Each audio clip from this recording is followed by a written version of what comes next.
So behind me is the site of Fort Hamilton. It was built in 1791 to move supplies and horses for the U.S. Army into the American frontier. It was named after Alexander Hamilton, George Washington's Secretary of Treasury. It was originally built under the leadership of General Arthur St. Clair. Fort Hamilton was used as a supply depot for American expeditions against indigenous peoples living along the Great Miami River, the Maumee River, and the Auglaize River during the early 1790s. It could hold 2,000 to 3,000 men.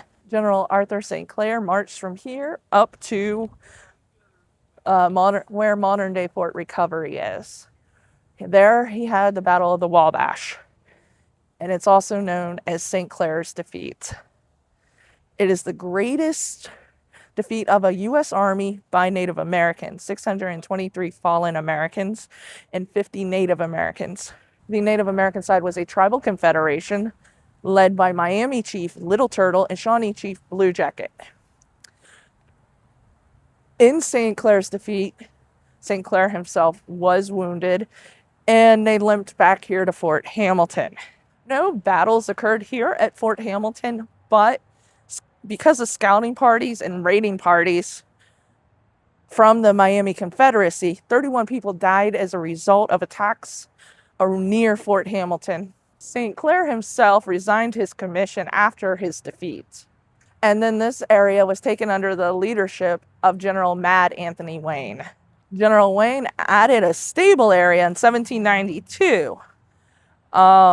We don't know the size of the fort, but it may have been as large as 1 or 2 football fields. We also are not entirely sure what the fort looked like. There are some recounts, but that's all we really have. The last remaining part of the fort was the Powder House, which would have been that way across the road. It was destroyed in the Great Flood of 1913. And while General Wayne was here, there was an ensign also here who later became President William Henry Harrison. In 1795 to 1796, after the Battle of Fallen Timbers, Fort Hamilton was disassembled as it wasn't seen to be needed anymore, especially after the signing of the Greenville Treaty.